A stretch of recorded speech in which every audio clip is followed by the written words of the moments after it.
Next topic जो है वो है हमारा दो इसमें हम टॉपिक कवर करेंगे। एक हम एफिशिएंसी कवर करेंगे, दूसरी जो है हम कंजर्वेटिव और non conservative sources of energy को कवर करेंगे।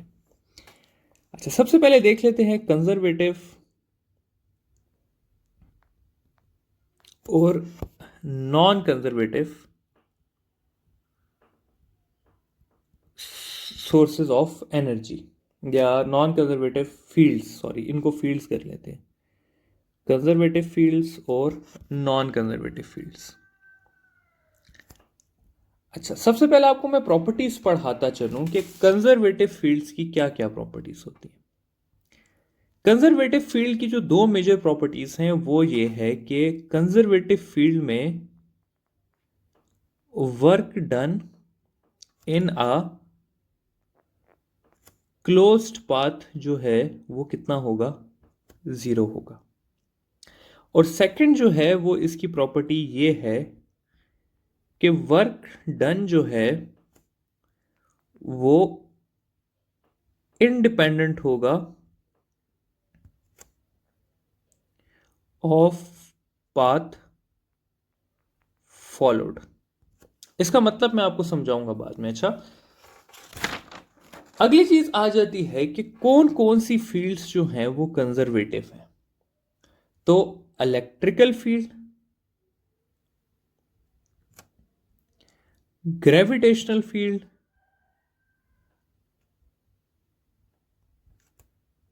मैग्नेटिक फील्ड और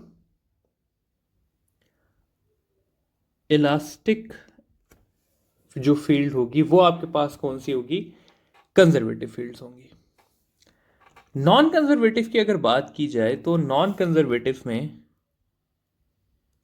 work done in closed path जो है वो जीरो नहीं होगा। वर्क डन जो है वो डिपेंड करेगा ऑन पाथ। और अगर मैं एग्जांपल्स देख लूं तो इसकी बहुत सारी एग्जांपल्स हैं, मैं आपको कुछ बता देता हूं। फ्रिक्शन हो गई, एयर रेजिस्टेंस,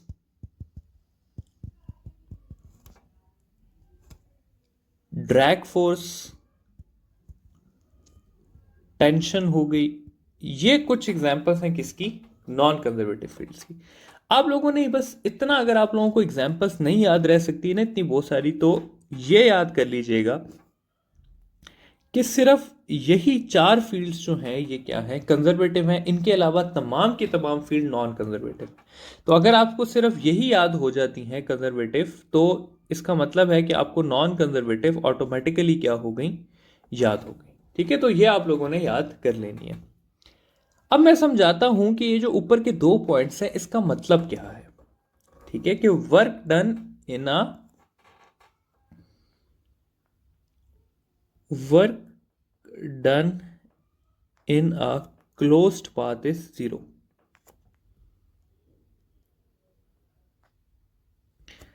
इसका यह मतलब है स्टूडेंट्स के, मैं यहां से एक पॉइंट ले लेता हूं,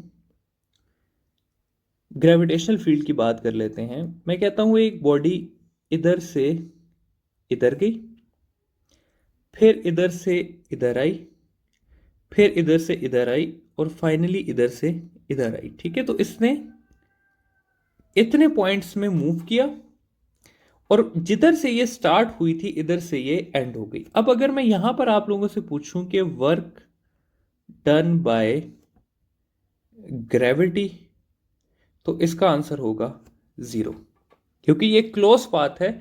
और ग्रेविटेशनल फील्ड क्योंकि एक कंजर्वेटिव फील्ड है, तो आप कहेंगे कि इसमें वर्क डन कितना है, जीरो है। दूसरा क्या है कि work done is independent of path followed.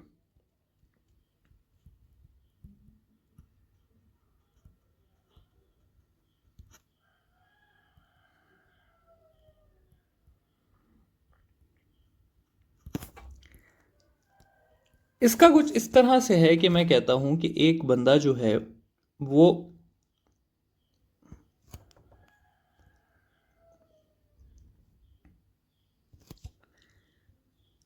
इस पाथ से जाता है बी पॉइंट पे, दूसरा बंदा जो है वो इस पॉइंट से जाता है बी पॉइंट पे, और तीसरा बंदा जो है वो इस पॉइंट से जाता है बी पे। तो अब क्योंकि सब ने बराबर की हाइट कवर की है, ठीक है, तो यहां पर मैं कहूंगा कि work done by gravity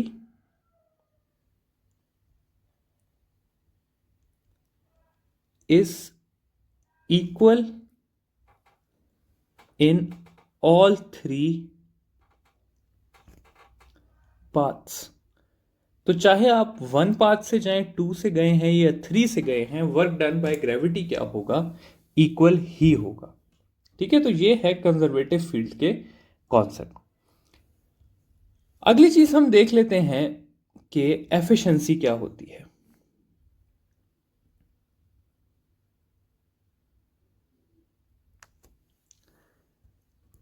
efficiency जो है स्टूडेंट्स, वो होता है, हम उसको इस तरह एन से लिखते हैं, और वो हमेशा इक्वल होती है output divided by input into 100। और ये जो आउटपुट और इनपुट है ये आपके पास यूजली जाउल्स में दिया हुआ होता है, ठीक है, कि वर्क इनपुट कितना है और हमें आउटपुट कितना मिला है। देखिए स्टूडेंट्स, मैं इसको समझाने के लिए हमेशा इस तरह करता हूं कि मैं आप लोगों को एक चीज समझाता हूं। मैं कहता हूं जी कि आप वर्क करते हैं, वर्क से आपके पास हमेशा एनर्जी आती है, और इन दोनों के बीच में जो इनको चीज रोक रही होती है वो होती है फ्रिक्शनल फोर्सेस। ठीक है, तो मैं कहता हूं कि ये जो आप वर्क करते हैं ये आपका W1 कह देते हैं, जो एनर्जी आती है उसको हम W2 कह देते हैं, और जो फ्रिक्शनल फोर्सेस हैं उसको हम W3 कह देते हैं। तो अगर मैं इसको आगे लेके चलूं तो मैं लिख सकता हूं कि W1 is equal to W2 plus W3, कि जो आपका वर्क था वो किस किस फॉर्म में अपेयर हुआ, वो एनर्जी की फॉर्म में अपेयर हुआ और वो फ्रिक्शनल फोर्सेस की फॉर्म में अपेयर हुआ। सही है।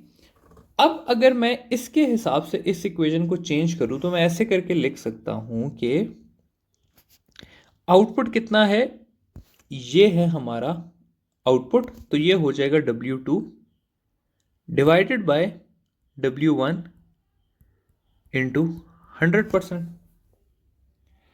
अब ये सारी चीज समझाने के बाद आप लोगों से मैं एक सवाल करता हूं। सवाल इस तरह से है कि